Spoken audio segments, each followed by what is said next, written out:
ven prácticos también, o sea, es lo mismo que teóricos y prácticos, pero se termina de trabajar en prácticos, ¿verdad? Sí, en realidad, claro, este año, como ustedes saben que la asistencia a prácticos no es obligatoria, si les sirve, se suman, y si no, digamos, no hay obligatoriedad en la asistencia porque puede haber problemas de conectividad, bueno, ya sabemos todos los problemas que implica la virtualidad.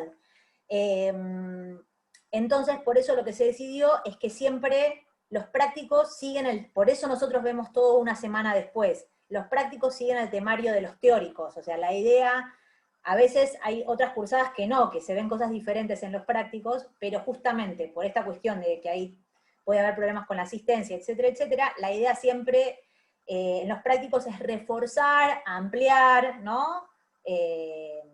Precisar cuestiones que se ven en los teóricos. O sea que sí, lo que entra para el parcial son los textos del corpus literario más la bibliografía crítica, obligatoria, ¿no? Y la bibliografía general, obligatoria, que aparece punteada, estos textos que vamos a ir, ¿no? Los que vamos tomando en función de lo que nos sirve más para leer un texto en particular, no sé, ya sea el texto de Barthes, los dedos de Foucault, ¿no? El ensayo de Sontag, que citó Graciela la semana pasada, esos son todos los textos de la bibliografía general. Le Breton, que también va a aparecer muchas veces, porque son ideas generales que a nosotros nos sirven para conceptualizar la idea del cuerpo, ¿no? La noción de cuerpo, pero no son cuestiones específicas al corpus. Bien, hasta acá más o menos, después igual vamos a ver más puntualmente el tema del parcial, pero más o menos alguna otra duda en relación con las lecturas, con la bibliografía, el corpus. ¿Estamos bien? ¿Cómo sería entonces el parcial? Tendríamos que tener leído qué de bibliografía, la general y aparte la específica de los textos que entran. La idea es que sí, la idea es que tengan, a ver, las preguntas siempre van a ser abiertas y a desarrollar. Entonces, obviamente la bibliografía, a lo que voy es, nadie te va a preguntar, porque aparte no tiene sentido en un parcial domiciliario, que puedes ir y consultar la bibliografía, nadie te va a preguntar qué dice Barthes sobre tal cosa, o qué dice Fermín Rodríguez sobre el desierto, no sé, un texto que vamos a ver hoy. Nadie te va a preguntar eso porque aparte es eso, es un parcial domiciliario, vas y lo buscas, no hay ningún problema. La idea de usar la bibliografía obligatoria, específica, tiene que ver con poder recortar determinadas ideas que trabajan estos textos que nos sirven a nosotros para pensar problemas en el programa y a vos para elaborar tu respuesta en el parcial, ¿no? Y más adelante en la monografía. Después, sí, en la instancia del final, de los finales orales, ahí sí se puede dar una situación de, bueno, ahí sí la lectura es obligatoria, entonces de que te pregunten sobre un concepto de algún crítico, ¿no? Pero esa es como otra instancia, que es la instancia del final. Por lo pronto, para los parciales, básicamente lo que sí se va a esperar es que ustedes puedan desarrollar un problema que se les pide en una consigna abierta relacionada con el corpus y que incorporen alguna lectura crítica. Cuantas más lecturas, digamos, cuanta más elaboración haya, mejor, obvio. Claro, sería algo tipo trabajo práctico. Exactamente, sí. Sí, es como digamos, quienes cursaron teoría literaria, me imagino que tuvieron parciales domiciliarios, y digamos, es esa modalidad, son parciales a desarrollar, ¿no? En este caso probablemente sea un poco más breve, porque la idea es mantener esa idea lo más cercana posible al parcial presencial, que es lo que nosotros tomamos en las cursadas regulares. Entonces, va a ser más corto, mucho más corto que las 2 semanas que, digamos, la extensión de los parciales domiciliarios de teoría, por ejemplo, que tienen 2 semanas para desarrollar. ¿Se entiende? ¿Sí? ¿Alguna otra consulta? Bueno, vamos arrancando La última, sí, quiero hacer sí. una pregunta. Sí. En el programa de Manso y de Sarmiento dice selección. En el campus está lo de Manso en distintos archivos, pero Sí. de Sarmiento, específicamente, ¿cuál es? ¿El de Estados Unidos? Sí, y Argel. Estados Unidos ni siquiera está completo, es una parte de Estados Unidos, es lo que está subido en el campus. Y Argel, son esos 2 capítulos. Ok, listo. Gracias. No, de nada. Bueno, vamos arrancando y en todo caso yo voy a tratar de ir frenando así también, porque la idea es ir haciéndolo un poco más participativo, ya que aparte venimos con las ideas de la semana pasada y las fijamos también. Bueno, pueden ir a los teóricos, los están escuchando en vivo, yo para más o menos saber cuán conectadas están con la materia. ¿Están escuchando los teóricos? Sí, yo los escucho las últimas 2 horas sincrónicas y las primeras 2 horas asincrónicas porque se me concuerda con el teórico de española. O sea, así que hago malabares. Vos empezás y por el las veo. final. Claro. Claro, Y claro. veo las primeras 2 al día siguiente. Claro, si arman el teórico, ¿no? Con la intriga, se pierde todo el efecto. El asesino es. No, claro. Está bien. ¿Y el resto? Yo las veo asincrónicas porque se me pisa con un teórico de latín, así que no puedo, que no lo graban ese, así que como en Argentina se graba, No, claro, genial. las veo el jueves o el viernes, por lo general, porque el miércoles también llena de clases. Buenísimo, buenísimo. ¿Y el resto? Yo las estoy viendo sincrónicas. Genial. Yo también. Buenísimo, buenísimo. Yo más o menos, depende. Se me superpone también con otro teórico y quizás lo escucho más tarde. Está bien. No, yo sobre todo es para ver si están siguiendo los teóricos de la materia, para saber cuánto tengo que reponer, ¿no? Y no pisarme tampoco. Bueno, bien, entonces, quienes ya escucharon el teórico, vieron el teórico, y para quienes no, retomo un poco algunas cuestiones centrales que trabajó Graciela Baticuore la semana pasada en relación con la figura de la cautiva, ¿no? Que tiene que ver justamente con este arquetipo que tiene que ver, ¿no? Con la cultura occidental, como trabajó Graciela. Y justamente lo que me interesa retomar, ¿no? Graciela trabajó, bueno, toda la línea que inicia la cautiva a nivel nacional, como una figura alegórica nacional, el poema de Echeverría, por un lado, y por otro lado, una inflexión más metafórica, no alegórica, que tiene que ver con la figura de Laura como una cautiva de la enfermedad, ¿no? Como una cautiva de su propio cuerpo enfermo, y cómo se libera de ese cautiverio. Es decir que en estos dos textos que trabajó Graciela, hay ya dos figuraciones diferentes del cautiverio, ¿no? De la idea de cautiverio.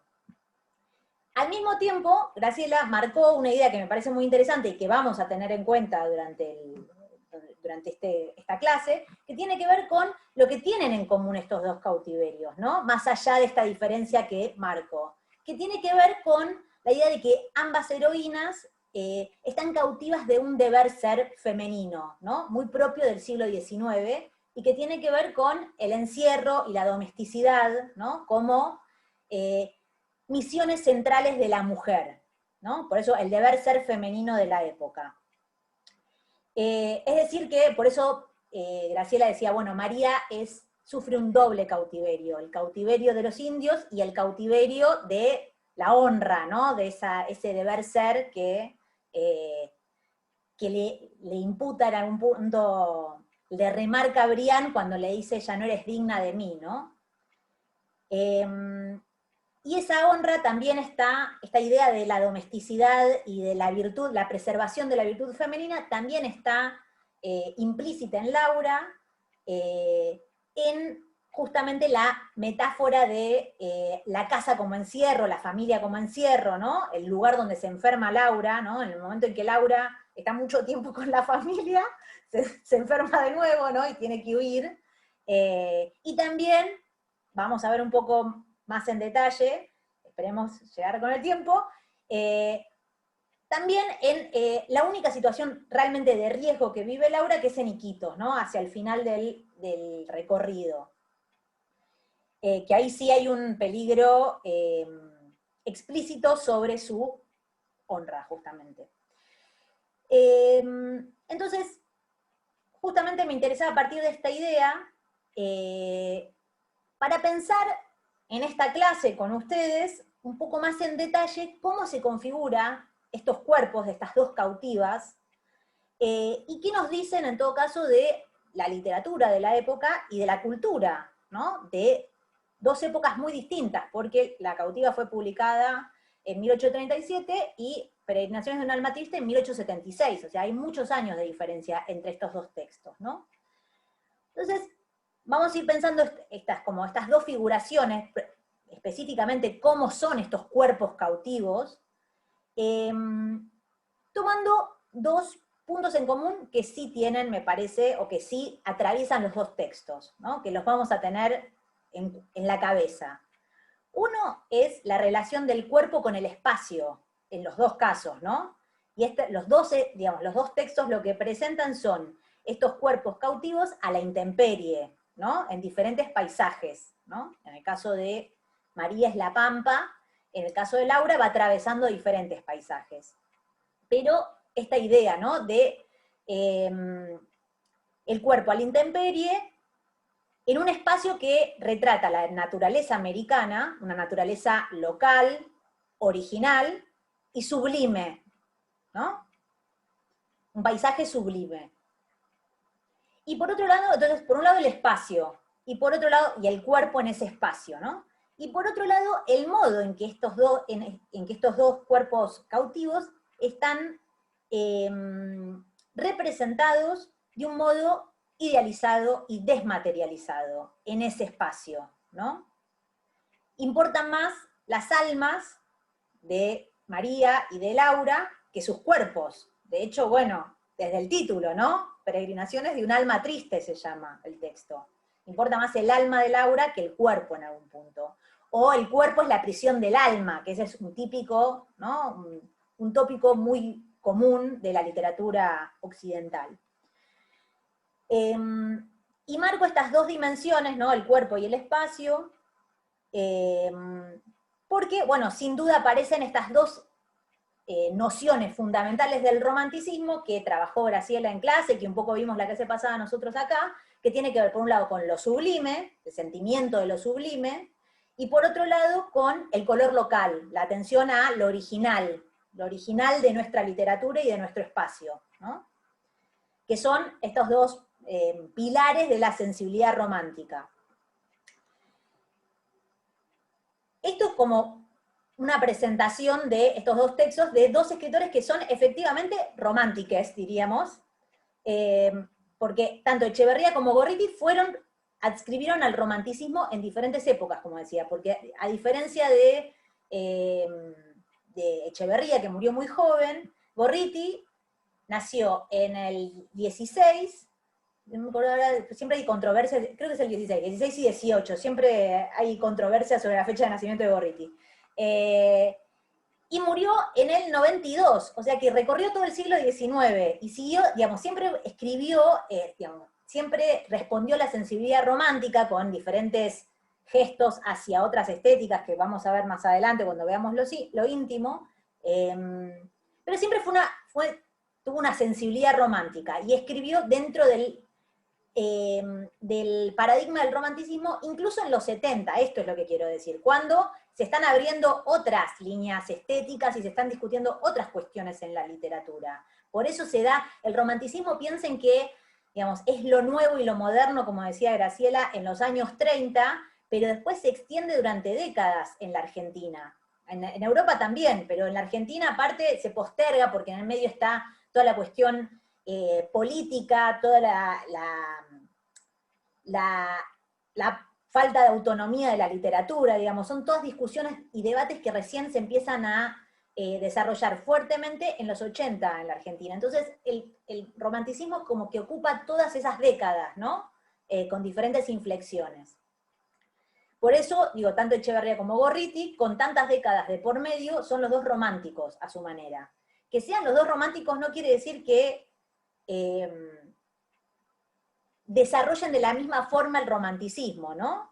Y de hecho, y también no quiere decir que no hablen de su propia época. Entonces también un poco la idea de, sobre todo cuando veamos Peregrinaciones, porque ya hablamos bastante de la cuestión del romanticismo y el rosismo en la época rosista, es tratar de también pensar un poco ese texto, Peregrinaciones, en relación con los 70, ¿no? Con la literatura que está sucediendo en los 70, que es, por ejemplo, Martín Fierro, piensen eso, ¿no? Martín Fierro y Una excursión a los indios ranqueles, esos son los textos de los 70, esto es lo que quiero marcar, ¿no? Que son textos que vamos a ver más en las próximas semanas.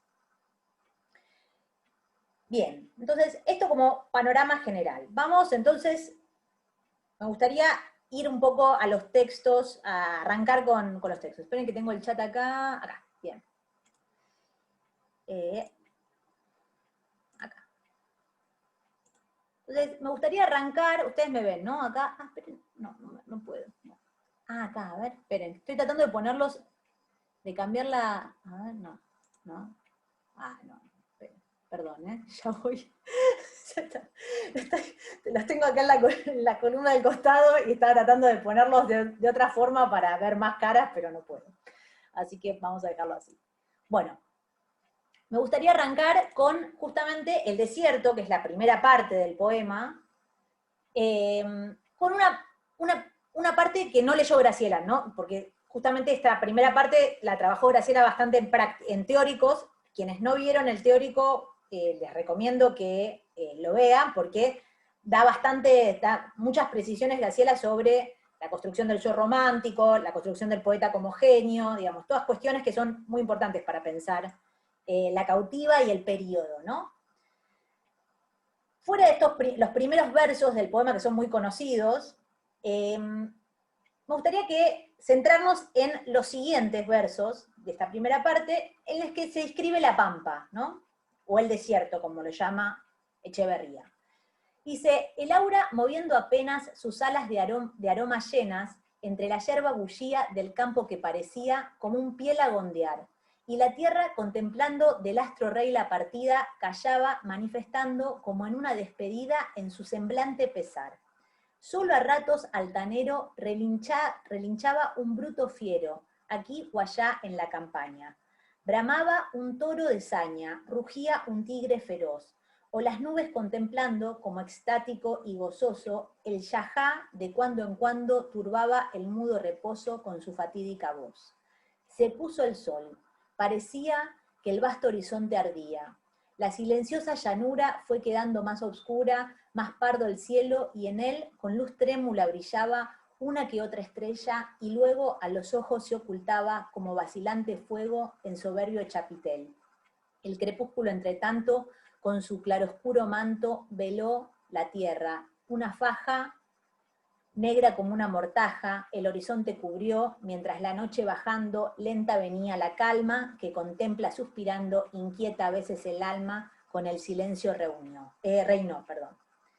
Bien, ¿qué tenemos acá? ¿No? Esto es justo, es como diríamos, el medio entre el principio del poema, donde se fija esta mirada en 360, y la entrada del malón. ¿Cómo es este espacio? Este espacio que Echeverría llama desierto. Si ustedes lo tuviesen que describir, ¿cómo es? ¿Qué dirían? Y por momentos, tranquilo. Tranquilo. Silencioso, ¿no? Tranquilo, sí. Más que tranquilo. Hasta que llega el malón, digamos. Claro. ¿Quiénes están en ese espacio? ¿Qué hay en ese espacio? Digo, ¿qué se describe?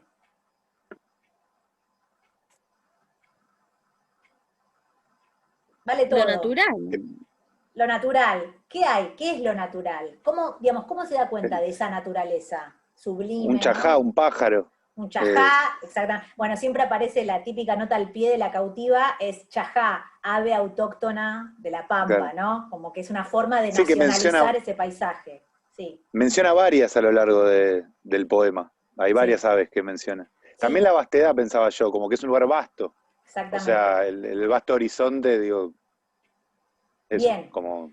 se está tratando de dar cuenta de una cosa del chajá, después va a aparecer en Martín Fierro el chajá. El chajá siempre es como una línea, ¿no? Una forma de nacionalizar la Pampa, ¿no? Como un elemento típico de la Pampa. La vastedad, exactamente, digo, ¿y cómo se trata de dar cuenta de esa vastedad, de ese mar, ¿no? Que se menciona al principio, ¿no? desde los Andes se ve nada. Ese es el punto de vista del principio del poema, ¿no? Entonces, esa vastedad, ¿cómo se narra? Decía, el Chajá, ¿qué más hay? ¿Se acuerdan? Hay un bruto, ¿no? Hay un caballo, aparecen algunos animales muy puntuales, algunos elementos que se ven, ¿no? Y después todo lo demás son elementos que no tienen vida, ¿no? Es como el sol, el suelo, ¿no? El clima. Es decir que en este paisaje no hay personas. Esto es lo que me interesa también marcar, ¿no? Hasta que entra el malón. Por eso recorté esta parte del poema. ¿Por qué recorto esta parte del poema? Porque justamente el principal mecanismo, la principal operación a partir de la cual la pampa, ese campo que nosotros vemos, ¿no?, cuando salimos a la ruta 2 en camino a la costa, se convierte en un paisaje sublime. Una de las principales operaciones va a ser justamente desertificarlo, convertirlo en un desierto. Digo, ¿no le llama la atención? Lo que llama, digamos, lo que nosotros llamamos pampa, en el poema se llama desierto, ¿no? Desierto. Y esto va a ser, según Fermín Rodríguez, no lo digo yo, sino Fermín Rodríguez, la principal operación del romanticismo argentino, convertir la pampa en desierto, en un desierto. Dice Fermín Rodríguez, este es uno de los textos que tienen para leer de la bibliografía obligatoria, ¿no? Dice él, ¿no? Dicen que no había al principio nada. 2 siglos de colonización europea prácticamente no habían hecho mella en el espacio. El desierto hay que buscarlo en el orden de lo dicho, más que en el orden de la experiencia sensible. La experiencia torbellinada y confusa de una sociedad postcolonial que se deshace a lo largo de líneas de revuelta, de alianzas y antagonismos raciales. Fermín Rodríguez lo que dice es, la principal operación del romanticismo estética va a ser justamente vaciar discursivamente ese espacio que había sido colonizado hacía 2 siglos, ¿no? Decir que no hay nada donde hay poblaciones, para empezar, ¿no?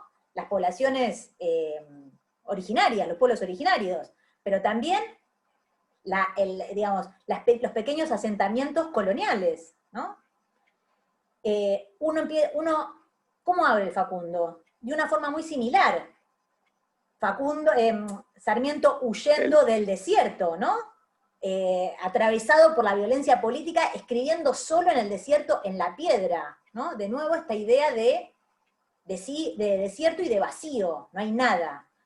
Y perdón, también de vastedad, ¿no? Perdón que te interrumpa, pero justo como que justo en un momento dice como que el problema de la Argentina es su vastedad. Exactamente, el problema de la Argentina es la extensión, dice él. Uno levanta la vista y no ve nada, dice Sarmiento, que es una de las frases más conocidas y mejores de Sarmiento, ¿no? Y dice, de hecho, otra genialidad en ese momento, que es, eso da espacio a la imaginación. El hecho de que no haya nada, uno se empieza a imaginar que hay cosas donde no la están, donde, digamos, fantasmas, en ese sentido lo digo, ¿no? Que hay peligros donde no lo hay, o no se sabe si están o no. Es decir, que ese espacio vacío es también el espacio de la imaginación para Sarmiento. Eso es lo que en parte está diciendo Sarmiento, ¿no? Entonces, ¿por qué dice esto Rodríguez? Dice, bueno, el desierto, la pampa convertida en desierto, el hecho de que estos dos términos funcionen de manera sinonímica para el romanticismo, hace que todo lo que esté más allá de la ciudad, ¿no?, se convierta en la barbarie, digamos. Ahí está la construcción de la antinomia, ¿no?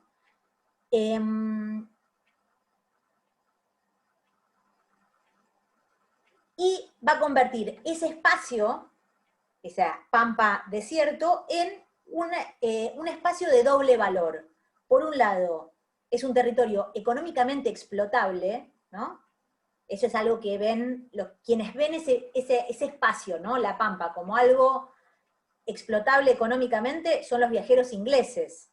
Porque hasta ese momento, todo el relato de, por ejemplo, las crónicas coloniales, pasaban por los ríos, porque los conquistadores se remontaban en los ríos en busca del oro, ¿no? Siempre las crónicas coloniales tienen que ver con los ríos. Mientras que los ingleses que vienen a explorar, en general vienen en representación de intereses comerciales de Inglaterra, que vienen a explorar el Cono Sur, están buscando la tierra para ver justamente cómo se desarrolla la explotación económica, ganadera, por ejemplo, agrícola, minera, etcétera, etcétera. Entonces ven siempre el valor económico en la tierra, es algo que siempre se ve mucho en sus relatos. Entonces, Rodríguez dice, los románticos que habían leído a los viajeros ingleses, retoman esa idea del valor de la tierra, del valor económico de la tierra, esta definición que da Echeverría, ¿no? en el principio de la cautía, que dice, es nuestro más pingüe patrimonio, ¿no? Y a su vez le imprimen un valor estético, o sobreimprimen un valor estético, ¿no? Es explotable y al mismo tiempo es explotable económicamente y literariamente. Este es el centro de la Argentina, eso es, digamos, lo que está diciendo Rodríguez. Bien, para esto, pero digo, convertir la pampa en desierto implica una serie de operaciones, según, ¿no? También Fermín Rodríguez, que les recomiendo de paso que lo lean porque les va a servir mucho para pensar no solo este poema, sino Facundo, y también por omisión, ¿no? Y Facundo y también, no, en relación, El Matadero por un lado y Martín Fierro por otro. Dice Fermín Rodríguez, para convertir a la pampa en desierto, lo que va a hacer el romanticismo es pensar una serie de operaciones, o lo que hace Echeverría en La Cautiva, puntualmente, es proponer una serie de operaciones, ¿no? Por un lado, convertir esto, lo económico, en estético. La riqueza del suelo ya no pasa tanto por que sea económicamente explotable, sino por su belleza, por su carácter sublime. Por otro lado, para convertir este paisaje en un carácter sublime, o en un paisaje estético, el modo en que se va a construir ese paisaje va a ser un punto de vista, un modo emocional, ¿no? Digo, ahí está la categoría de lo sublime, ¿no? Se trata de construir un sujeto poético, este poeta genio, ¿no? Que está interesado en narrar desde lo sensible, ¿no? Algo que asombra, ¿no? Que estremece. Y en buscar efectos determinados en el lector. El asombro, el estremecimiento, ¿no? El horror, el miedo. La siguiente operación, él menciona tres operaciones más, o por lo menos que a mí me parecen importantes o que nos pueden servir nos pueden ayudar a pensar el poema, ¿no? Por un lado es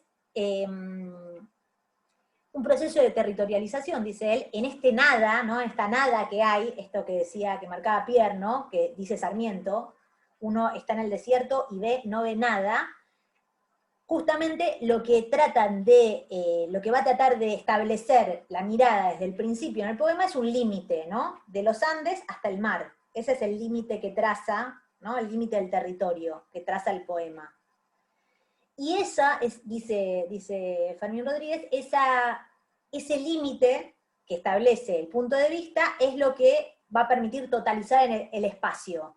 De nuevo, un espacio que en el medio hay un montón de cosas, digamos, ¿entiende la operación que está tratando de describir Rodríguez? De los Andes al mar hay millones de cosas, y sin embargo, desde el yo del poema, se puede condensar en una sola imagen, como si el poeta pudiera ver todo al mismo tiempo, ¿no? Esa es la totalización del espacio. Y un espacio que, por otro lado, está vacío, como decíamos, ¿no? No hay vida humana, por lo menos hasta que entra el Malón. Esto, por supuesto, como decía, tiene que ver con la figura del genio creador, con el punto de vista que elige el poema, que es este poeta que no habla en primera persona, dice Rodríguez, ¿no? Destituye la primera persona en el desierto. En el desierto se destituye la primera persona, dice, ¿no? Es un poeta que habla desde afuera, y habla, tiene una mirada en 360, como analizó bien en detalle Graciela en Teóricos. también da esa sensación de vastedad que decía Pierre. Todos estos elementos son los que van construyendo esta idea de desierto, ¿no? Y lo último que marca, o que a mí me interesa recortar el texto de Rodríguez, tiene que ver con la idea de personaje. Dice, si solo hay vacío, no hay literatura. Tiene que haber relato para que pueda haber literatura, digamos, cómo se va construyendo este espacio estético, ¿no? Entonces, para que haya literatura, tiene que haber personajes. Y es ahí donde entra, por un lado, la idea, el malón es como un solo personaje, ¿no? Este es el cuerpo tradicional del Le Breton. Se mueven juntos, no hay individuación en el malón. El malón, y por otro lado, la cautiva, ¿no? Avanzo porque si no, ya me veo que no vamos a llegar con nada. Pero, de nuevo, hay toda una parte, todo lo que analiza Rodríguez en relación con el malón es increíble, con lo cual les recomiendo mucho ese texto, me parece que los va a inspirar, les va a venir muy bien. Vamos a María, que es, ¿no?, el personaje que nos interesa. También tampoco me detengo mucho en el malón porque también lo analizó Graciela bastante en clase. Leo, perdón, yo leo muy mal, lo sé, pero bueno, no, es lo que tienen, es lo que hay, muchachos, perdón. De nuevo, ¿no? Vamos al personaje de María, que es presentado en la tercera parte del poema, en el puñal, ¿no? En la parte titulada El puñal, ¿no? Les leo el principio del apartado. Dice, yace en el campo tendida, cual si estuviera sin vida, ebria la salvaje turba, esto es después del festín, perdón, y ningún ruido perturba su sueño o sopor mortal, varones y hembras mezclados. Corto un poquito. Paran la oreja bufando los caballos que vagan libres despuntan vagando libres despuntan la grama, y a la moribunda llama de las hogueras se ve sola y taciturna, símil a sombra nocturna, moverse una forma humana, como quien lucha y se afana, y oprime bajo el pie. Se oye luego triste aullo, y horrizonamente murmullo, semejante al del novillo cuando el filoso cuchillo lo degüella sin piedad y por la herida resuella y alimento y vivir por ella, sangre hirviendo a borbollones en horribles convulsiones lanza con velocidad. Silencio, ya el paso leve por entre la yerba mueve, como quien busca y no atina, y temeroso camina de ser visto tropezar una mujer. En la diestra un puñal sangriento muestra, sus largos cabellos flotan desgreñados y denotan de su ánimo el batallar. Ella va, y aún de su sombra, como el criminal se asombra, alza, inclina la cabeza, pero en un cráneo tropieza y queda el punto mortal. El cuerpo gruñe y resuella, y se resuelve, mas ella cobra espíritu y coraje, y en el pecho del salvaje clava el agudo puñal. El indio dormido expira, y ella, veloz, se retira de allí, y anda con más tino arrastrando el destino, la rigurosa crueldad. Un instinto poderoso, un afecto generoso, la impele y guía segura, como luz de estrella pura por aquella oscuridad. Bien, esta es la presentación de María, ¿no? Así se introduce María en el poema. Bien, ¿cómo está contado este cuerpo? ¿Cómo es María? Si tuviese que describirla. ¿Qué observan?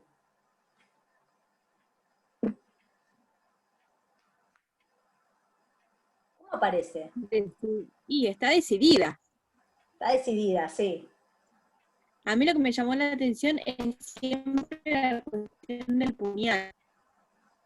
Es como una extensión de su cuerpo también, lo que le permite esa valentía, tanto ahí como después en el pasto, en la hierba, cuando tiene que defenderse. Pero esa cuestión de decidida hasta cierto punto también me llamó la atención. Bien, decidida. Me interesa una cosa, ahora lo vamos a ver. Digamos, decidida es un atributo de la interioridad, ¿no? Que es algo que va a dar cuenta el poema. Pero digo, no es un aspecto físico. Si yo pregunto, ¿cómo es el cuerpo de María? Decidido es algo como, tiene más que ver con el carácter que con el aspecto físico de ella, ¿no? ¿Cómo es el cuerpo de ella? ¿Qué se dice? Se dicen muy poquitas cosas. Algo se dice, pero se dice poco. ¿Qué se dice? ¿Se acuerdan? Yo leo mal, pero espero que se haya entendido, ¿no? Habla de las greñas, ¿no? De unas greñas renegridas, ¿no? Esperen que... Dice, justo después del puñal, ¿no? Dice, sus largos cabellos flotan desgreñados y denotan de su ánimo de batallar, ¿no? Esto es todo oídos, etcétera, etcétera. Es decir, se dice muy poco de María. Esto es lo que quiero marcar, ¿no? Y otra cosa, ahora vamos de nuevo al Power, que me interesa. ¿Cómo aparece? Es valiente, esto es decidida, esto que decía Julia. Y, por otro lado, lo que también me interesa subrayar es cómo aparece. ¿Se acuerdan? No dicen, esta es María, ¿no? No aparece de ese modo presentada. De hecho, como marca Julia, ¿no? El capítulo se llama El puñal, ¿no? El objeto central, protagónico de ese canto es el puñal. ¿Y ella cómo aparece? ¿Se acuerdan?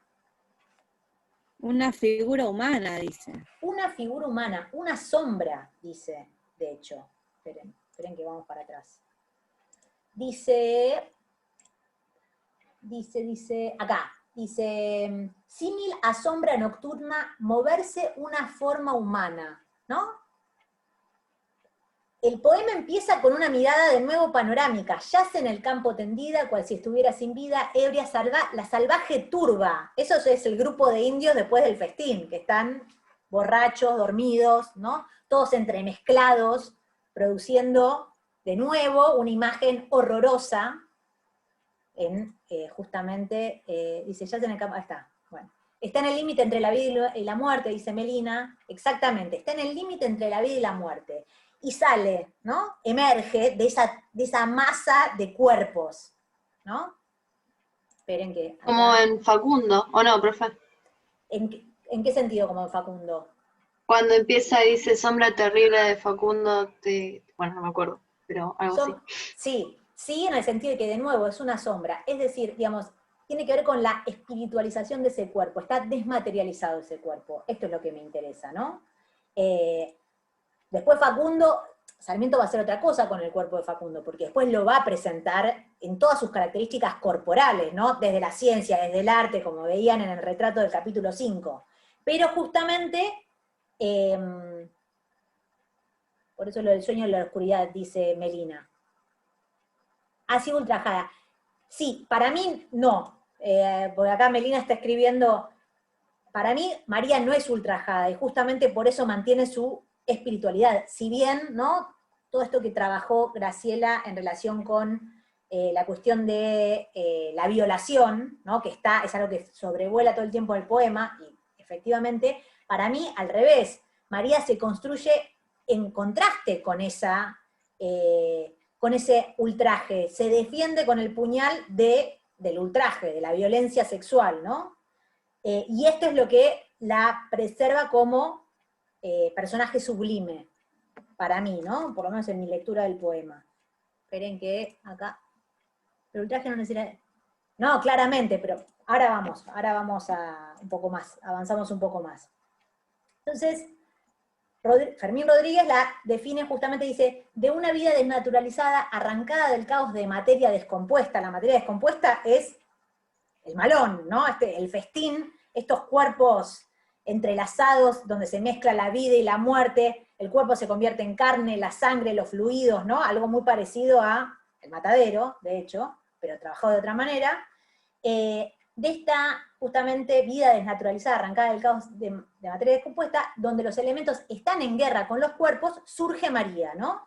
Sobrevivir es trascender como subjetividad sublime. Esto que marcaba Melina, está entre la vida y la muerte. María trasciende ese espacio y se impone por sobre ese espacio. Y esto es la que la construye como, o la presenta como una subjetividad sublime, ¿no? Y que se vincula a su vez con esto. No entender sí. como... perdón, te interrumpí. No, esto que marcaba Julia, perdón, ya termino, Vicky, sí. Que tiene que ver con la decisión, la valentía extraordinaria que tiene María y que la hace matar, ¿no? Para defenderse. Sí, decías, Vicky.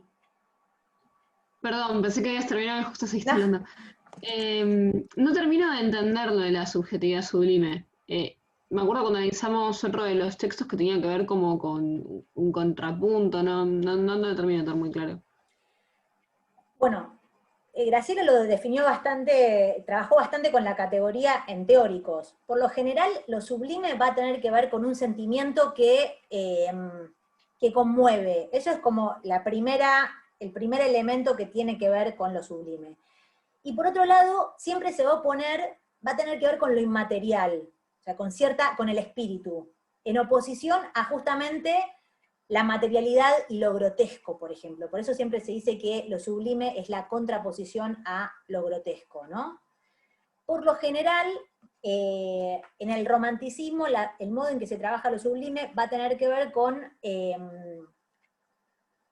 la unión de contrarios y con los sentimientos en inglés hay una palabra hay una palabra que es overwhelming, que es la idea de que el sujeto se ve superado por sus propios sentimientos. Y eso es un poco lo que busca producir el sentimiento de lo sublime. Por eso siempre el típico sublime romántico es un hombre, bueno, lo mostró Graciela en Teóricos, ¿no? Un hombre en medio de un paisaje inmenso, ¿no? Él es una cosita chiquitita en medio de la inmensidad absoluta que lo hace sentir justamente la nada en la inmensidad. Por eso, ¿no? Los contrastes, digamos, la unión de los contrastes, ser minúsculo en la inmensidad, la unión de los contrastes y el sentimiento de asombro que esa experiencia genera. ¿Se entiende? Más o menos. Y en el texto, lo sublime, ¿en dónde estaría la subjetividad de ella? El contraste de lo civilizado con lo bárbaro, lo blanco con lo negro, ponele. En realidad es como ella queda preservada, al revés, de todo eso, se impone por sobre eso, ¿no?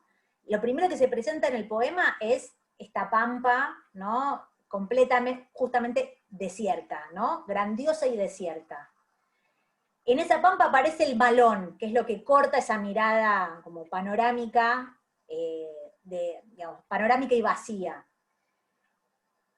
Y del malón va a surgir, o sea, es interesante porque el malón primero aparece, lo primero que se distingue y se individualiza de ese malón es Brian, ¿no? El esposo de María en realidad, el héroe. Uh-huh. Pero Brian, de alguna manera, podríamos pensar que está barbarizado. ¿Por qué? Porque se lo animaliza como a los indios, porque está atravesado por la guerra, ¿no? Mata y es herido, es goleado, digamos, es alguien que está totalmente entremezclado en justamente esa mezcla, ¿no? Por el contrario, digamos, en ese sentido es como un héroe anulado, por eso siempre se dice que en el romanticismo, en La cautiva, los roles están invertidos. Brian está feminizado, ¿no? Es el inmoble, el pasivo, digamos, y María está masculinizada, ¿no? Tiene esta fuerza excepcional, lo carga y se lo lleva por el desierto, ¿no? Entonces, Brian está entremezclado, mientras que María, toda la construcción de María desde que sale, por eso me gusta esta idea de esta forma de caracterizar lo que tiene Rodríguez, ¿no? Que dice, de una vida desnaturalizada, arrancada del caos de la materia, nace María. ¿Por qué? Porque María, como subjetividad sublime, todo el tiempo se va a contrastar con esa materia, ¿no? Va a estar recortada de esa materia, ¿no? Va a ser excepcional. Eso es lo que va a estar diciendo el poema todo el tiempo. Entonces, ¿cómo lo va a construir? Digamos, ¿qué va a decir de esta...? Esperen que lo marco así, ya lo van viendo y leyendo. ¿Cómo lo va a hacer? De nuevo, a partir de una serie de atributos que le va a dar a María, que son importantes para pensar esta subjetividad sublime. La primera es que la presenta como un espíritu. María no es materia, ¿no? Siempre es un espíritu, siempre está como volando en la pampa, ¿no? Desde, como decía no me acuerdo quién justamente lo comentaba antes, es presentada como una sombra, algo que asemeja, ¿no? Una figura humana. Claro, entonces la sublimidad tendría que ver con este carácter excepcional que tiene frente a algo que contrasta con ella. Frente a la violencia y al al choque de culturas. Esperen que acá están en el chat. Siempre me pasa lo mismo. Esperen que quiero ver qué están diciendo en el chat. Profe, hay dos micrófonos abiertos, por momentos se oye mal. Vicky, se oye mal, se ha ido...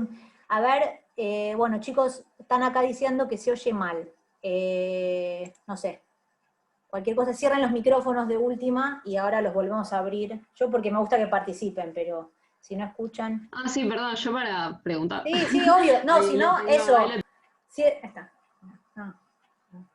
Con la barra espaciadora se puede hablar, o sea, si apretás la barra espaciadora se desmutea y puedes hablar y volver a mutear. Ahí está. Bueno, bárbaro. Esperen, entonces esperen que ahora me fui de acá. Entonces, decíamos, la primera es la espiritualización de este cuerpo, ¿no? Esto decíamos, que aparte, a medida que vaya avanzando el poema, se va a volver cada vez más efímera, ¿no? María en su cuerpo, ¿no? Es un fantasma, tiene una blancura fantasmal, el rostro níveo, todas esas características muy típicas de, aparte del ideal de belleza romántico, se van extremando al punto de que se va volviendo espectral María, ¿no? Porque aparte tiene que ver con esta vida que va dejando la tierra, y que se va convirtiendo en una alegoría justamente, en un espíritu, en el espíritu de la pampa, ¿no? Es decir, que a pesar de estar atravesada por la barbarie, porque de hecho María está descalza, tiene los cabellos desgreñados, digamos, está claramente, digamos, es víctima del malón, al mismo tiempo no es presentada en términos materiales. No se dice que María está desnuda, por ejemplo, ¿no? O no se dice que tiene la ropa roída, ¿no? No se entra en esos detalles materiales para pensar su cuerpo, para caracterizar su cuerpo. A diferencia de Brian, que se lo llama toro, como decíamos, que se lo menciona herido, etcétera, etcétera. Por otro lado, otra característica de este cuerpo sublime, esta subjetividad sublime, va a tener que ver con la excepcionalidad. Todo el tiempo se remarca que María es un ser excepcional, ¿no? Desde el punto de vista, digamos, desde su decisión de matar para sobrevivir, esto que marcaba Julia, ¿no? De la decisión, hasta esta fuerza sobrehumana que se dice en un momento, lo dice así literal el poema, la fuerza sobrehumana que hace que le permite a ella cargarse a Brian encima y salir, escaparse, ¿no? Huir por la pampa. De hecho, ¿no? Su contacto con la barbarie, que es esta idea del puñal, de salir de la masa del festín, ¿no? Solo va a reforzar esa excepcionalidad. Por eso el puñal es tan importante, que se llame el puñal, este canto es tan importante.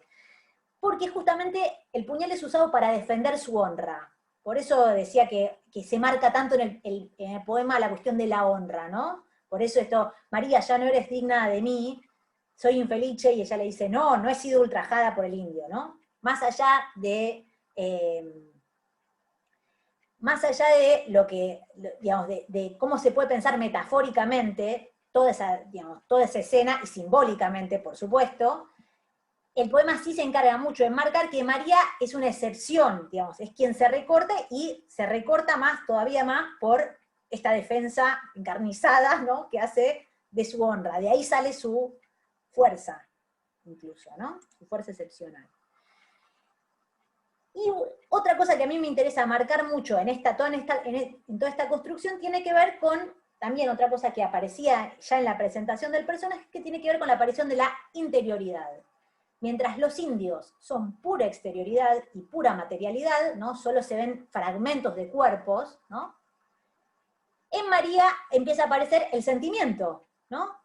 La motivación de sus acciones. Eso es algo que se cuenta enseguida en el poema, ¿no? Ya no se trata de lo que hacen los cuerpos, sino del por qué. ¿Por qué ella hace eso? Para defenderse, para salvar a su amado, ¿no? Es decir, María es la única que tiene interioridad en ese sentido, o la que tiene la interioridad en el poema. Y el último rasgo de esta subjetividad sublime tiene que ver con la alegorización, ¿no? Al final del canto, digamos, de la tercera parte, digamos, ni bien encuentra a Brian y deciden huir, se menciona la patria, ¿no? Dicen, van a decir, esperen que lo tengo acá, dicen, de la amada patria nuestra, escudo fuerte es la diestra, ¿y qué vale una mujer? Huyamos, tú de la muerte, yo de la oprobiosa suerte de los esclavos, que en el áspero camino, mi brazo y poder divino te servirán de sostén. Es decir, que María ya no solo es el cuerpo de una mujer cautiva, sino que es el cuerpo de la patria, ¿no? Que puede ser sojuzgada, cautivada, encerrada en cautiverio por los indios, ¿no? Ella es ella simboliza la patria. Y esto es lo que se va a ir, se va a reforzar sobre todo al final, ¿no? Cuando muere María y los soldados la entierran en el ombú, ¿no? Debajo de un ombú con una cruz. Esperen que... Bien. Ahora vamos a retomar eso. Entonces, acá algunas otras, después, digamos, algunas otras citas del poema que refuerzan esta idea, ¿no? Que están, de hecho, en el canto, en la parte de María, dedicada a María. Dice, ¿qué hará María? En la tierra ya no se arraiga su vida. ¿Dónde irá? Su pecho encierra tan honda y vivaz herida, tanta congoja y pasión, que para ella es infecundo todo consuelo del mundo. Esto es cuando se muere Brian, ¿no? Burla horrible su contento, su compasión, un tormento, su sonrisa una ilusión. Sus cabellos renegridos caen por los hombros tendidos y sombrean de su frente, su cuello y su rostro inocente la nevada palidez. No suspira allí ni llora. Ya no es la mujer hermosa, sino pálido fantasma, mas reconocen la esposa de su fuerte capitán. Esto es cuando los soldados la encuentran. ¿Se entiende un poco lo que va pasando con el cuerpo de María? ¿Cómo se va espiritualizando, ¿no? Se va volviendo espectral a lo largo del poema. ¿Se entiende? ¿Sí? ¿Sí? ¿No? Ah, bueno, están todos muteados, perdón, yo no estoy acostumbrada. Bien. Entonces, Sí, se entiende, profe. Está todo muy claro. Gracias. Entonces, ¿por qué me interesa también marcar esto, no? Porque justamente en la alegoría va a recibir gran parte de la figuración arquetípica de María, digamos, esto que después el arte, como vieron con Graciela, y las diferentes relecturas del poema van a ir reproduciendo. Digamos, María puede ser un arquetipo porque justamente no está individualizada, ¿no? No sabemos mucho del cuerpo de María. Sabemos que tiene los pelos renegridos y encrenchados. No sabemos mucho más de María, ¿no? Que es blanca, como un fantasma. Y esto también, digamos, esta cuestión tan arquetípica, tan prototípica en su definición corporal, es lo que también le permite que cada artista y cada autor, cada artista sobre todo, porque tuvo mucha reproducción pictórica, de su propia versión de María, ¿no? Es algo muy típico del arquetipo. Lo mismo va a pasar con Martín Fierro. Cuando lean Martín Fierro, traten de rastrear y definir cómo es Martín Fierro físicamente, y se van a dar cuenta que no van a poder hacerlo, les va a costar mucho, ¿no? Estos son los arquetipos, ¿no? Son figuras prototípicas. ¿Está bien? En contraposición... Profe, sí. Perdón, una completa gilada, pero en función de lo que usted decía de esto de la representación pictórica, lo de pálido y oscuro también es medio un claro oscuro, así bien neoclásico, que debe tener que ver con la representación de la época que se hacía de estas mismas historias que vimos en los teóricos. Sí, y tiene que ver con el sublime también, ¿no? De esta unión de los contrastes, ¿no? La idea de justamente la cautiva y la cautiva blanca y el indio claro. negro, ¿no? Claro, pero en ella misma ella misma está oscurecida, pero también está pálida. Digo, como que se ve mucho en la figura de María también en claro oscuro. Claro. Sin la necesidad del entorno. Está bien, está bueno esa agregado, porque claro, también tiene que ver con cómo ella va abandonando la vida, digamos, cómo va realizando su pasaje hacia la muerte, ¿no? Tiene que ver con eso también, cómo ella efectivamente se transforma en un espíritu. Claro, se va como trasluciendo, sí. Claro, su cuerpo hace como el camino inverso de Laura en ese sentido. Si María va abandonando el mundo, Laura va llegando al mundo, ¿no? Es como el camino inverso de Peregrinaciones de un alma triste, que al revés, va a medida que viaja, Laura se vuelve en todo caso como más corpórea, ¿no? Es un cuerpo que deja de estar enfermo, por lo menos. Profe, sí. Hay algo que a mí me llama la atención desde el final, cuando ella ya está muerta, y hablan del cuerpo muerto de María, ahí sí habla de colores. Y como que una vez que está muerta, el cuerpo, al mirarlo, dicen como que parece que estuviese durmiendo. Sí. Pero recién ahí, una vez que ella literalmente está muerta y el cuerpo ya no tiene, digamos, o sea, ya no es más Vida. el espíritu, y podría, digamos, sí, y de hecho, ahí hay también algo interesante para analizar y rastrear, que tiene que ver con, bueno, cuando ella muere dice prodigio, ¿no? El cuerpo parece que no pasó por digamos, que no pasó por el desierto. Esto me imagino que lo que estás, la parte a la que te estás refiriendo. Y ese prodigio es lo que después empieza a circular de boca en boca como si fuese una leyenda, ¿no? Ese es el final. En el epílogo de La cautiva lo que se dice es, ¿no? Los soldados, María muere cuando se entera que su hijo, ¿no? Siempre tiene que ver con la abnegación femenina, ¿no? Cuando se entera que su hijo también murió, muere como un rayo, ¿no? Cae muerta, la entierran con una cruz abajo de un ombú. Y justamente cuando la ven muerta, se dan cuenta, se sorprenden porque parece que digamos, que no, la muerte no hizo mella en ella, ¿no? Que no, justamente que su cuerpo no parece muerto, ¿no? Parece viva. Y eso, toda esa escena empieza a circular, dice el poema, como un relato de boca en boca. Y se tiene, digamos, como una leyenda. María se transforma en una leyenda. Entonces, en ese sentido,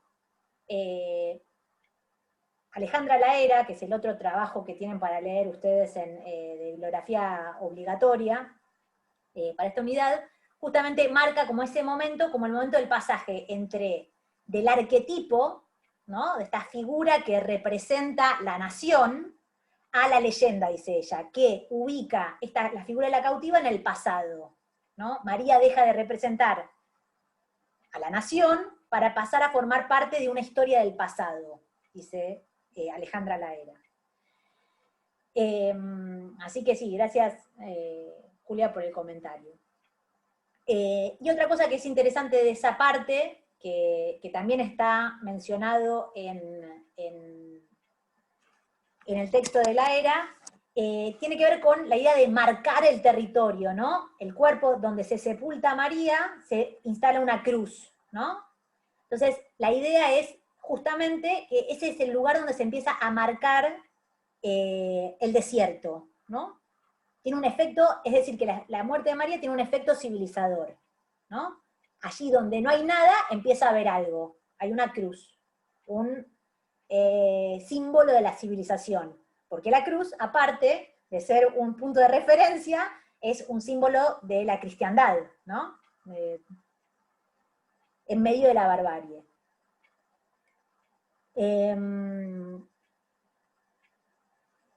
Bien, entonces, parte de lo que esta subjetividad sublime, ¿no?, va a transmitir, tiene que ver con esta idea de la mujer como una alegoría de la nación, ¿no? Esto es parte de lo que construye este poema a partir del cuerpo de María. Y acá, bueno, tienen una cita de Alejandra que justamente analiza en ese sentido el poema. Justamente trabaja con las ideas, la noción de arquetipo y de alegoría, y todo ese artículo, que después vamos a retomar también cuando veamos Martín Fierro, trabaja con la idea de cómo de la alegoría de la nación como cautiva, ¿no?, de la barbarie, ese es como lo que trabaja el poema, se pasa en los años 70 digamos, al arquetipo del gaucho, ¿no? De la cautiva al gaucho. Eso es un poco el pasaje que se hace de la cautiva, el poema, al Martín Fierro, ¿no? Eso es el pasaje que ella trabaja. Eso no se preocupen porque lo vamos a retomar. Entonces, bueno, hasta acá un poco la cautiva. ¿Alguna duda sobre lo que trabajamos? ¿O pasamos, tenemos un rato todavía? ¿Pasamos a peregrinaciones? Sí. Dale, pasemos. Sí. Ahí va. Bueno, entonces, como les decía, justamente al principio de la clase, Peregrinaciones de un alma triste se publica en 1876, ¿no? Varias décadas después de la publicación de La cautiva. Esperen que ordeno mis papeles porque en la emoción se me desordenaron.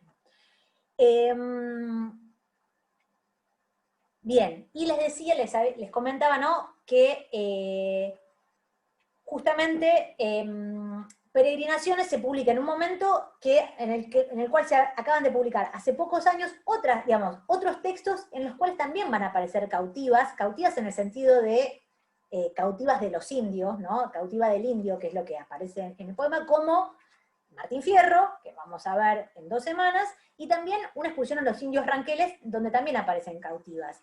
Y en este sentido, vamos a ver que en estos 2 textos aparecen otras figuraciones de cautivas diferentes a, una en realidad se parece más a lo que plantea Echeverría, y otra versión del mito de la cautiva, ¿no? Esto por un lado. Lo que aparece, para pensar como la genealogía de la figura, digamos, del arquetipo de la cautiva, que tiene que ver justamente siempre con ser una cifra, esto me lo salteé y no lo dije, pero ser una cifra de un choque entre culturas. Eso es parte de lo que siempre sintetiza la figura de la cautiva, ¿no? Es la cifra del choque entre 2 culturas, 2 civilizaciones, ¿no? Así aparece en general en los mitos de Lucía Miranda, las reescrituras de Lucía Miranda, en Martín Fierro también va a aparecer así, ¿no? Y también a su manera en una excursión a los indios ranqueles. En Peregrinaciones de un alma triste, como comentaba al principio de la clase, no aparece de este modo, o no necesariamente, aparece adentro, ¿no? En uno de los relatos de Peregrinaciones aparece esta imagen de la cautiva, que es la historia de Inés. Pero en el personaje de Laura, el cautiverio es otro, y tiene que ver con el propio cuerpo y con la enfermedad, ¿no? Es un cautiverio individual en ese sentido. Y en todo caso de carácter metafórico. Se puede pensar, como decía Graciela en el teórico, la familia como la domesticidad, como la razón de ese cautiverio, ¿no? Pero planteado en términos metafóricos, no literales. Pero, sin embargo, más allá de que el cautiverio principal, digamos, sea otro, sí me interesa retomar 2 cuestiones que había mencionado al principio para pensar cómo son relaboradas en Peregrinaciones. Una, yo decía, ¿no? Una es el espacio, qué paisaje construye Peregrinaciones, ¿no? Porque justamente decíamos, son 2 heroínas que atraviesan, 2 cautiverios que atraviesan, ¿no? La naturaleza, ¿no? Que se desarrollan al intemperio, se liberan al intemperio. Y la otra es cómo es Laura como heroína, que eso es parte, ¿no? Para ver si es parecida o no en ese sentido a María como personaje sublime. Entonces, ¿cómo es el paisaje que construye Peregrinaciones? ¿Quiénes lo leyeron? Pregunto. Ay, esto quería. ¿Cómo es? ¿Qué hace? ¿Quiénes leyeron Peregrinaciones? ¿Qué hace? Es un paisaje amplio, vasto, pasa por diferentes lugares que al mismo tiempo están conectados porque toma un vapor, toma carretas, toma distintos transportes, pero es una América más extensa porque está por Perú, pasa por Salta, va a Buenos Aires, va a Montevideo, va a Río de Janeiro. Entonces un paisaje muy diverso, pero al mismo tiempo lo sentí como muy conectado. Bien, perfecto. Acá también Melina está diciendo selvático, latinoamericano. Claro, el desierto es parte de un paisaje mucho más vasto, ¿no? Es el principio, de hecho, ¿no? Cuando va la travesía por el desierto de Atacama, ese es como el desierto que aparece en Peregrinaciones, ¿no? Es una naturaleza mucho más vasta y diversa. Y otra cosa que me interesa mucho de ese paisaje es qué aparece en ese paisaje. ¿Por qué? ¿Cómo se describen? Decían, es vasta, es diversa, bien. ¿Y qué más sucede en todos esos recorridos en la naturaleza que hace Laura? Se encuentra con gente, con culturas, con otras razas, con esclavos, con mulatos, con gauchos, con gente más adinerada, como por ejemplo su hermano que vive en una estancia. Entonces se encuentra con un montón de variedad de personas y a cada uno como que intenta también ayudarlos o charlar y comunicarse, no es que como que son parte del paisaje. cómo Exactamente. se relaciona. Interactúa, exactamente. Es decir que Gorriti, en vez de vaciar el paisaje, digamos, para convertirlo en sublime, lo llena, está lleno, está poblado ese paisaje, ¿no? Digamos, es sublime por otras razones, pues se mantiene la grandiosidad, los contrastes, ¿no? Todo el tiempo hay una cosa muy, casi un estribillo, ¿no? Que en toda la parte del desierto de Atacama, que Carmela, digamos, se dice que Carmela siente horror y felicidad, ¿no? Porque se encuentra con su amado en la diligencia y todo el tiempo siente horror y felicidad. Eso es algo, una típica forma de como tipificar, ¿no? Justamente, lo sublime, ¿no? Esta unión de contrarios. Exactamente, ¿no? Es un paisaje que a diferencia de La cautiva está lleno de personajes diversos y de historias. Eso por un lado. Por otro lado, ¿cómo es Laura? Preguntaba. ¿Cómo es Laura como heroína? ¿Cómo es Laura? Es noble porque quiere ayudar a los demás. Es noble porque quiere ayudar a los demás. ¿Qué más? Físicamente, vamos de nuevo a lo físico. Yo estoy como muy obsesionada con lo físico, pero digo, porque es como una buena forma de entrar a la cuestión del cuerpo. ¿Cómo es el cuerpo de Laura? Digo, digamos, es una enferma que no tiene cuerpo, ¿no? ¿Cómo es el cuerpo de Laura si lo tuviesen que describir? ¿Qué ojos tiene? No se dice qué color de ojos tiene, ¿no? Se dice que tiene bellos ojos, ¿no? Después se dice, ¿no? Por ejemplo, cuando se encuentra con la amiga al principio, la amiga le dice, pero si es que te has vuelto muy bella y niña de mi alma, ¿cómo reconocer a la enferma pálida, demacrada, de busto encorvado y mirada muerta, en la mujer que está ahí, delante mío, fresca, rozagante, esbelta, como una palma y con unos ojos que, pero no sabemos si es morocha, digamos, no hay, de nuevo, ¿no? No hay especificidad en ese cuerpo, ¿no? Digo, Laura es un alma. Lo que importa en Laura es el espíritu, por eso lo primero que salió es, ¿cómo es Laura? Noble, sí. Digamos, Laura tiene que ver con la espiritualidad, de nuevo, ¿no? No con la materialidad del cuerpo. Y en este sentido también es sublime. Por eso yo lo marcaba al principio como los dos elementos que tienen en común Laura y María, ¿no? Pese a las diferencias, pese a construir otros paisajes y interactuar de manera diferente con los personajes, igual Laura tiene este aspecto sublime que tiene que ver con una espiritualidad que se impone sobre sus circunstancias, ¿no? Y se hace fuerte en la adversidad de la intemperie, podríamos decir. Y podríamos decir que todo lo que tiene que ver con su cuerpo va a pasar mucho más por lo sensorial, una vez de nuevo, ¿no? Que por la característica física, ¿no? Entonces, lo que se narra todo el tiempo es cómo el afuera afecta ese cuerpo, pero no cómo es ese cuerpo en sí, ¿no? Entonces, por ejemplo, está la escena que cuando ella se empieza ya a curar y come naranjas. ¿Se acuerdan de esa escena? Está al principio.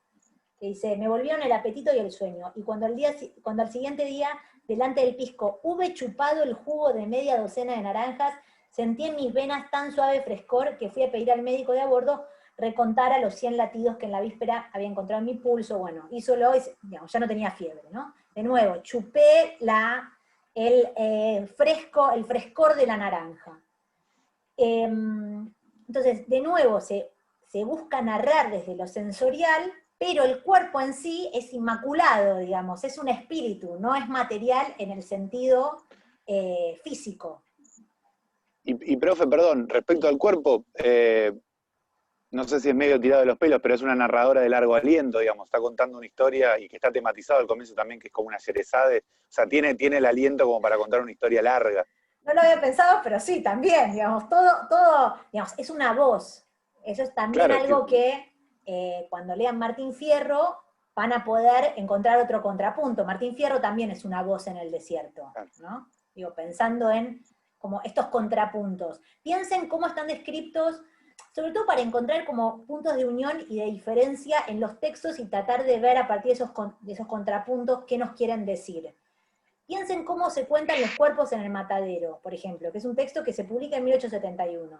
y cómo se cuenta acá la diversidad. Está contada de una forma muy diferente, ¿no? No aparecen esos cuerpos en este texto, si bien aparece la diversidad. También porque la diversidad está contada en otra clave, ya no produce horror, ¿no? Sino que produce, es idealizada, está idealizada esa diversidad, fascinación. ¿no?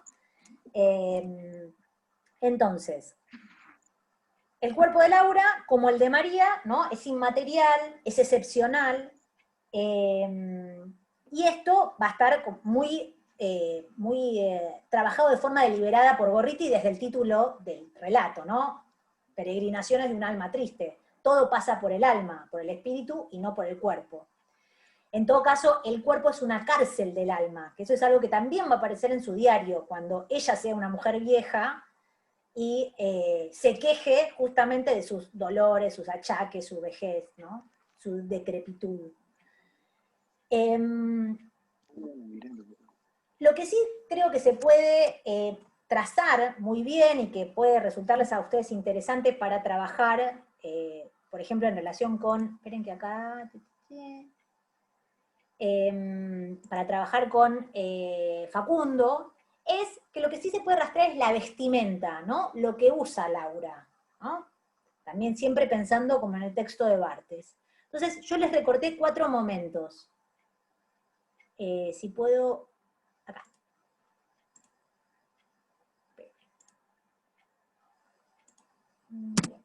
Yo les recorté 4 momentos en cuanto al vestido, ¿no? Hay una frase muy típica de, como una especie también de motivo del siglo XIX, de la novela del siglo XIX, que dice el traje hacia la persona. De hecho, creo que, si no me acuerdo mal, es el título de un cuento de un autor alemán. Ahora no me acuerdo, siempre se me pifia un dato. Después les busco bien el autor. El traje hacia la persona, ¿no? La idea de que el traje justamente va a dar cuenta de la interioridad de ese personaje. Es algo muy típico del realismo del siglo XIX y del romanticismo también. Entonces, 4 momentos. No los leo porque me estoy quedando sin tiempo, así que solo los menciono y en todo caso ustedes los tienen para después verlos y analizarlos en detalle.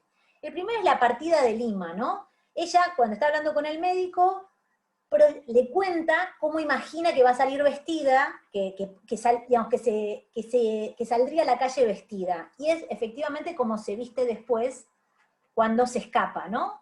Y ahí toda la descripción del vestido tiene que ver con un vestido muy femenino y primoroso y muy de la época, ¿no? Muy recargado, ¿no? Y lleno de detallecitos y de primosidades, ¿no? Muy típico de la construcción de lo femenino en el siglo XIX, justamente, ¿no? Las botitas, el coqueto sombrerillo, las botitas de tacones altos, ¿no? El delicado guante, el saquito de piel de Rusia, ¿no? Tiene que ver con esta construcción de lo femenino, muy prototípica. Que es, de hecho, como la ve después el médico y no la reconoce, ¿no? Dice, ese merengue, no sé qué, y la piropea. Entonces, así parte de Lima Laura, enferma y con ese vestido, ¿no? No se dice mucho más de la ropa que ella va usando a lo largo del relato, hasta Iquitos, ¿no? Que eso es otra cosa que me interesa por la cuestión del arco del personaje. Cuando ella huye de Iquitos, ella llega a Iquitos, ¿no? En busca de su marido, y solo para descubrir que se fue de nuevo, ¿no? Unos hombres notables, según le cuenta Juan, el hombre que la defiende, de Iquitos, intentan violarla, o sea, atacan la casa. Por eso yo decía, el momento en el que corre verdadero peligro Laura es en Iquitos, y es un peligro que está generado por hombres de la civilización, ¿no? De hecho, bueno, ese capítulo se llama muy irónicamente Bárbaros del siglo XIX. Esos bárbaros son los hombres notables de Iquitos, los del gobierno de Iquitos, ¿no?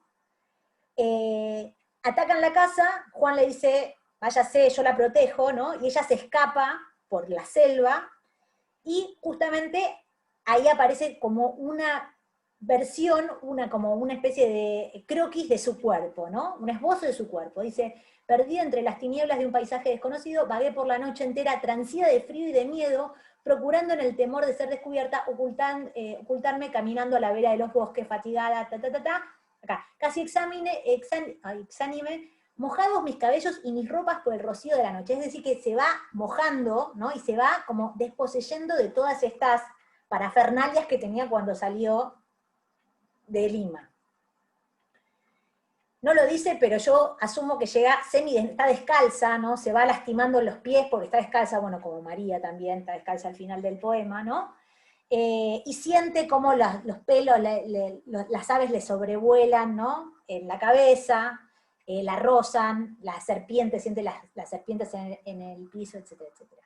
Es decir que es como un momento para mí, de máxima, digamos, el único momento en el que aparece cierta materialidad de su cuerpo, el cabello mojado, el cuerpo mojado, es el momento en el que ella corre peligro. A esto quiero, digamos, este es el momento en el que está menos espiritualizado su cuerpo, ¿no? Es un peligro por un nuevo tipo de barbarie que ya no tiene que ver con los indios, sino con, en todo caso, la cultura patriarcal, diríamos hoy, ¿no? No lo diría Gorriti, lo decimos nosotros, ¿no? Con el peligro de ser violada. Y justamente después de este momento de peligro, se hacen otras últimas dos referencias al vestido, ¿no? A lo que usa ella.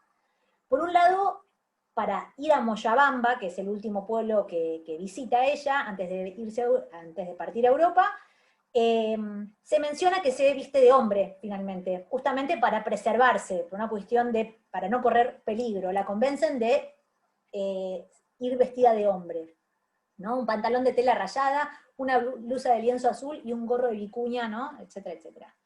Y después, una vez que llega a Moyabamba, la visten, esta sociedad utópica que ella encuentra en medio del Amazonas, la visten con un peplum azul con falda de gasa, ¿no? Una figura como una especie de vestimenta muy etérea.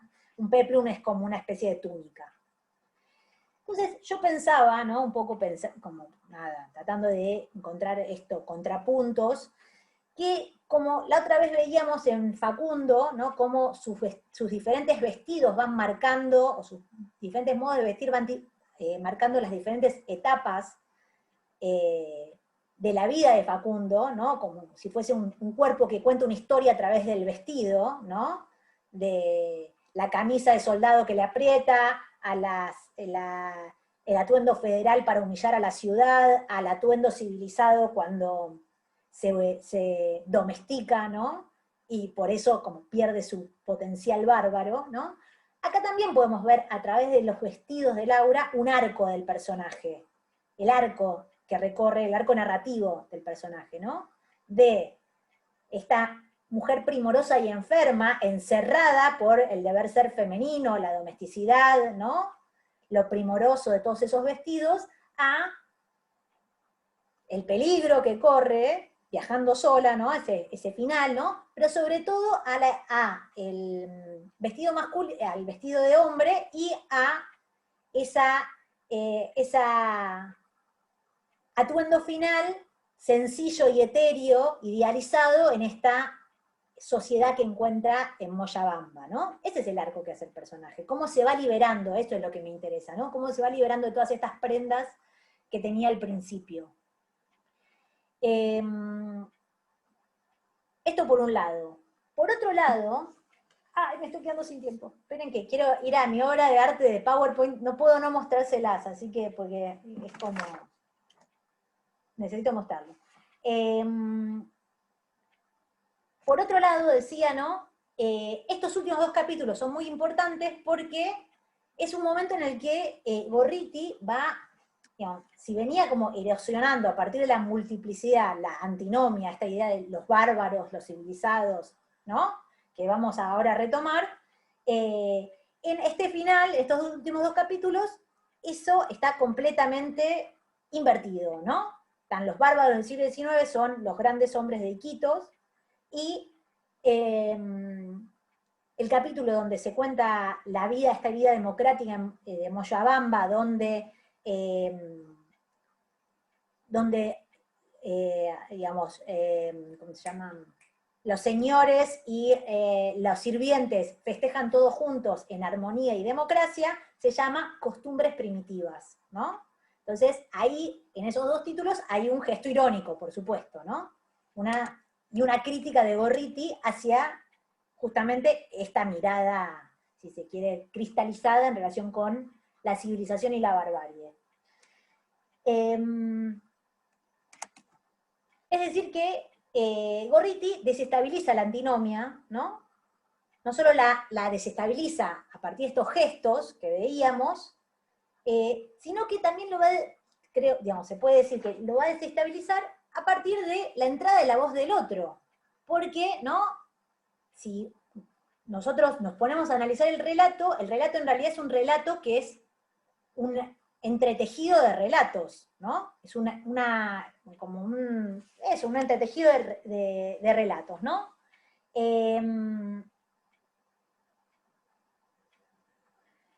¿No? Es un personaje que escucha otro personaje, que escucha otro personaje, ¿no? Y así sucesivamente. Historias que van entrando y saliendo, y a partir de estas historias enmarcadas, estas cajas chinas, se les llama muchas veces, relatos enmarcados, eso no me salió la palabra, van entrando diferentes historias, ¿no? Va hilando estas historias en las que Laura después empieza a intervenir, ¿no? Entonces, esperen, quiero mostrarles esta genialidad, esperen, humildemente. Para que se vea la estructura, esto es lo que me interesa que vean, esperen, acá. Acá está la estructura de los relatos, ¿no? A ver, ¿se ve? ¿O se ven nuestras caritas en el medio acá? Uno puede decir, ¿no? El relato se divide en realidad en dos, una primera parte que es el relato marco oral de cuando llega a la casa de la amiga, y la segunda parte que son las cartas, ¿no? El primer relato cuenta cómo Laura se curó de su enfermedad del cuerpo, solo para descubrir, en la segunda parte del relato, como sería el segundo acto, que esa enfermedad en realidad está motivada por el amor, ¿no? Por el abandono, o el desamor en realidad, ¿no? El abandono de su marido. Y en los diferentes puntos en los que ella va parando, ¿no?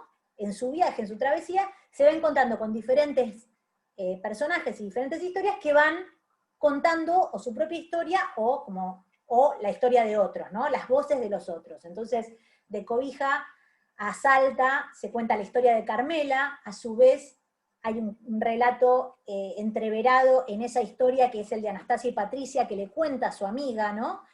A su vez está todo el episodio cuando ella se aleja con sus amigas, se van a pasar el día a una montaña, ¿no? Que ese episodio, cuando lean Efraín, les va a hacer acordar mucho a lo que después Efraín cuenta en el ascenso del río Nevado, al Cerro Nevado, perdón.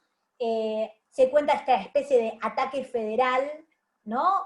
Que después se descubre que es una chanza, no tan chanza, de los maridos de estas mujeres que quisieron salir solas y no las dejan sus maridos, o les quieren advertir los posibles peligros que implica salir sola, viajar sola, ¿no? Finalmente el ataque, digamos, esa advertencia después se concreta de otra forma cuando efectivamente se produce un ataque de un caudillo, que es el ataque de Varela a la ciudad, ¿no? Después está, ¿no? En cada posta que ella va recorriendo, cada espacio, se produce una o varias historias, ¿no? Uno o varios relatos enmarcados, ¿no? En Río Blanco está la historia del Rubito, del niño rubio, que después se va a retomar en la segunda parte, que a su vez cuenta la historia de un fugitivo, que es una historia muy parecida a lo que después va a contar Martín Fierro en otra clave, no, lo que en realidad ya había contado Martín Fierro en otra clave, que nosotros vamos a leer en 2 semanas. En el Hebrón está la historia de Pablo, ¿no? Es cuando Pablo cuenta su historia, la historia del desheredado, se llama el capítulo, ¿no? En Cangallé está la historia de Inés, la cautiva que no puede volver.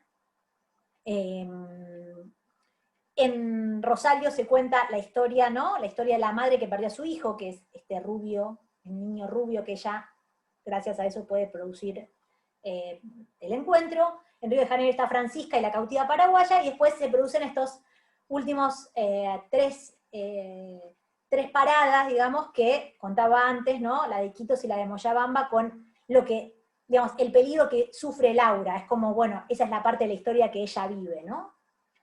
Que no, digamos, que no aparece la historia del otro, ¿no?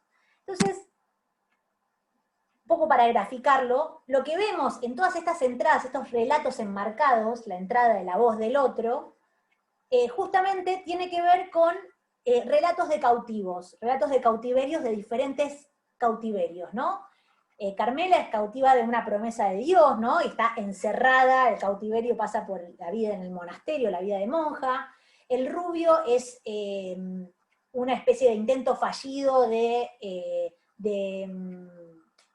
un cautiverio de los indios, digamos, es parte se le intenta raptar en un malón de los indios y finalmente es rescatado azarosamente y queda con esta identidad equívoca a la espera de que la madre se reencuentre con él. El fugitivo es cautivo de la injusticia, ¿no? De los poderes. Pablo es fruto del cautiverio de su madre esclava. Inés es la cautiva de los mocovíes que no puede volver, ¿no? Y cuando, digamos, y es el símbolo, ahí está la cautiva, ¿no? Ahí está el mito de la cautiva. Esta mujer que representa el cruce imposible o el choque de estas civilizaciones. Francisca y sus hijos son las cautivas de la codicia de su ama, ¿no?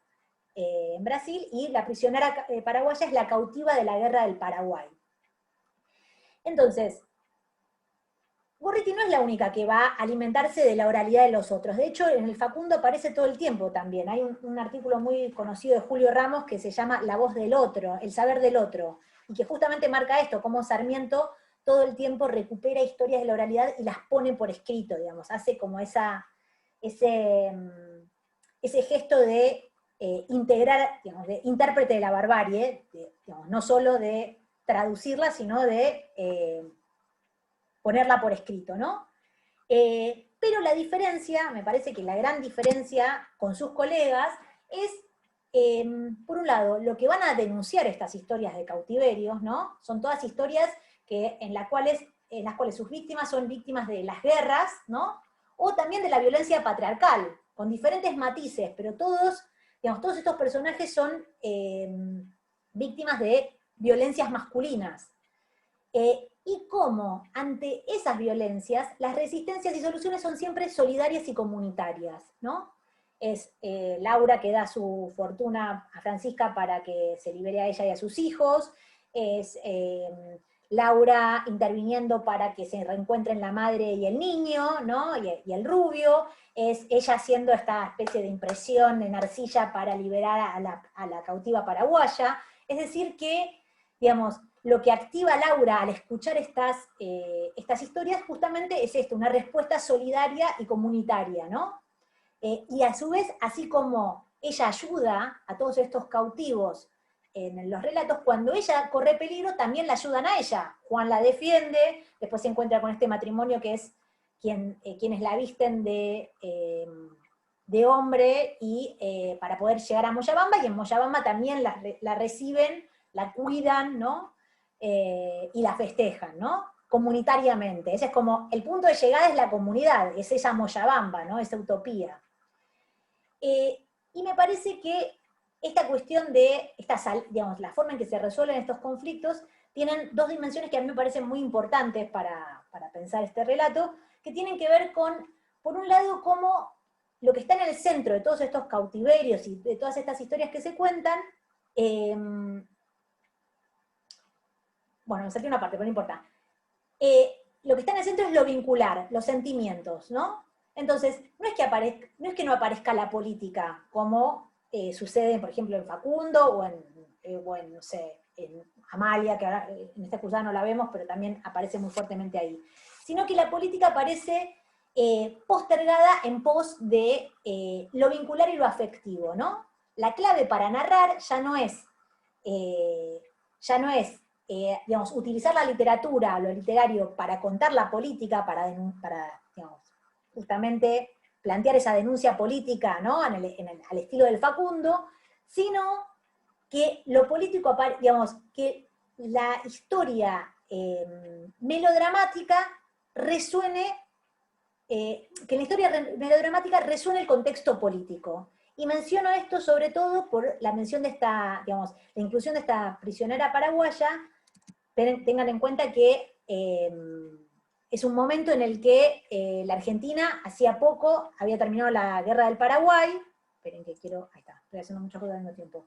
Y en realidad es interesante digamos, la inclusión de ese personaje, porque si bien Gorriti dice, bueno, digamos, el malvado es un general brasilero, tiene una mirada muy crítica de una guerra, ¿no?, que en realidad encararon y llevaron adelante sus propios colegas, sus amigos románticos, como Mitre y Sarmiento. Entonces, ella encuentra en la literatura un modo de hacer una crítica a esa guerra que generó muchas peleas internas como en la generación romántica, entre ellas la de Alberdi y Sarmiento, ¿no? Entre Alberdi y Sarmiento. Pero me interesa esta idea, ¿no? Como si en Sarmiento y en Echeverría la literatura está puesta al servicio de lo político, ¿no? En el caso de Gorriti, lo político se vuelve un problema vincular y afectivo, ¿no? Está lo político, pero el problema es vincular y afectivo, y las resoluciones son vinculares y afectivas. Y la clave para narrar esa resolución de problemas va a ser el melodrama. Por eso a veces a nosotros nos suena raro, porque en realidad la matriz narrativa que está interviniendo ahí, más allá del romanticismo, es el melodrama. Por ejemplo, la coincidencia abusiva. Aparece Laura, se encuentra justo con la madre del niño rubio ¿Cómo puede ser? Bueno, ese es un típico recurso del melodrama, de la novela del melodrama. El otro elemento central del melodrama es la defensa de la virtud femenina, ¿no?, metafórica y material, ¿no? La idea del melodrama siempre es someter a una heroína a todo tipo de sufrimientos y que se haga grande en la adversidad, ¿no? Y esa virtud finalmente se ve recompensada. Entonces, parte de esa virtud de Laura y ese sufrimiento que se ve también, esa como, no persigas más a tu marido, muchacho, ¿no? Muchacho, es como esa idea de ese sufrimiento por amor y esa abnegación que Laura tiene por su marido, para mí tiene que ver con esta idea de la virtud, digamos, de la virtud de esta heroína, ¿no? Y lo menciono porque justamente me parece que es una zona que está muy poco recorrida, como la presencia del melodrama en la literatura argentina, y me parece que es una forma posible de leer este tipo de textos, que por otro lado ponen en el centro van a poner en el centro el efecto literario, la búsqueda de la eficacia literaria, mucho más que no sé, la potencialidad política de esa trama que se presenta, ¿no? Así que bueno, un poco hasta acá, peregrinaciones. Tenemos unos minutitos. ¿Alguna consulta? ¿Alguna duda? Sí, Mercedes. Pero, por ejemplo, decir melodrama, ¿no sería como usar un término de manera anacrónica? ¿Por qué? No sé, porque melodrama siento que aplica más directamente a otro tipo de, no sé, a las novelas o más a la tirada de folletín. Bueno, lo que pasa es que, si vos lo pensás, Peregrinaciones es una novela corta, pero es una novela. El melodrama es como una matriz narrativa del siglo XIX, atraviesa la literatura folletinesca, pero también lo ves, por ejemplo, qué sé yo, en Facundo hay elementos melodramáticos, utilizados para otra cosa, pero hay elementos melodramáticos. En Martín Fierro, como se analizaba Graciela la semana pasada, también hay elementos melodramáticos, y no es un melodrama. Tiene que ver en realidad con ciertos recursos, con el uso de ciertos recursos que están muy emparentados con el desarrollo narrativo, con la narrativa novelística en el siglo XIX. En ese sentido no creo que sea anacrónico. Sí me parece que pone el acento en otra cosa, a eso voy. Me parece que eso es la diferencia de textos como el Martín Fierro o como o como Facundo, ¿no? Que se juegan en otro lado, se juegan en la denuncia que hacen, y no tanto en las historias que cuentan. Pero esas historias, al mismo tiempo, con los afectos, digamos, nosotros lo podemos ver ahora porque estamos en una época en la que los afectos es una cuestión central a analizar críticamente. Entonces, nos interesa leer los afectos, nos interesa leer los cuerpos, las individualidades. Entonces, es interesante cómo digamos, a partir de como una nueva mirada crítica sobre los textos, toman relevancia y se repolitizan ciertas cuestiones. Por ejemplo, lo vincular en Gorriti. Claro. Y de hecho, digamos, así no era leído para nada en su época, porque, no sé, el prólogo de Pelliza a la novela es, bueno, las mujeres de Buenos Aires van a estar encantadas con esta obra de Gorriti, no sé qué, no sé cuánto. Digamos, Pelliza no lee ni la denuncia, ni lo político, ni digamos, no lee nada de la rebeldía que está anidada en ese texto. Nosotros lo leemos hoy desde acá, podemos leer todo eso. Pero en ese momento se lee como literatura para mujeres, y por ende no política, ¿no? Medio pasatista, medio frívola. No, por eso me interesaba como darle esta vuelta. Buenísimo, gracias. ¿Algún otro comentario? ¿Duda? ¿Les gustó? Hay comentarios en el chat, profe. Ah, gracias, porque no me aparecía. A ver. Se puede leer, a ver, acá, más bien como literatura transnacional. Sí, ahora es una pregunta, pero en realidad pienso que sí, me parece. Sí, sin duda. De hecho, bueno, Gorriti, esto vamos a entrar, yo no quise entrar en esta cuestión porque un poco la dejé para más adelante, para cuando leamos el diario de ella, pero Gorriti es alguien que en realidad todo el tiempo está poniendo está conectando dos centros culturales, que es Perú, donde ella vivió mucho tiempo, y Buenos Aires. Y ella va a estar yendo y viniendo todo el tiempo, no todo el tiempo, pero gran parte de su vida. Y parte de lo que va a pasar con las revistas que ella dirija, que funde, con las personas con las que se cartea, es que va a ser dialogar estos dos centros culturales. Y eso va a tener, de hecho, consecuencias en todas las mujeres, todas las amigas de ella que escriben. Por ejemplo, en Perú, Clorinda Mato, Mercedes Cabello de Carbonera, acá en Argentina, Josefina Pelliza, digamos, eso es como un tema mucho más específico que acá no llegamos a abordar, pero sí, sin duda, y de hecho Gorriti siempre está pensando, digamos, ella siempre piensa, por un lado, la patria de la que viene, como la tierra natal, y la patria grande. Siempre están esas dos imágenes en ella. El lugar desde donde viene, Salta, la tierra natal, y la patria grande, que es ese recorrido que ella hace, ¿no? Que esto es lo que mencionaba Graciela en Teóricos, el recorrido que ella hace con peregrinaciones, ¿no? Ya no se trata tanto del suelo nacional, si bien la patria aparece como un lugar, ¿no? Como la nostalgia y el pasado, ese lugar al que se vuelve, y la patria grande aparece como todos estos lugares que se pueden conectar, ¿no? Interactuar, etc. En ese sentido, ojo, el término transnacional siempre hay que acotarlo, especificarlo, ¿no? Trabajarlo críticamente, pero sí, se puede pensar así sin duda, y ella es algo que fomentó mucho. ¿Alguna otra consulta, duda?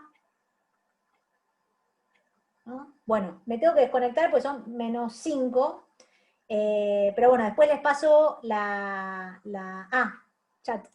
A último momento, a ver. Pero además hay presencia de... Sí, bueno, claro, va construyendo el paisaje, sí. Sí, es una forma de construir el paisaje americano, sí. No sé si, me parece que Melina está escribiendo, por eso la estoy esperando.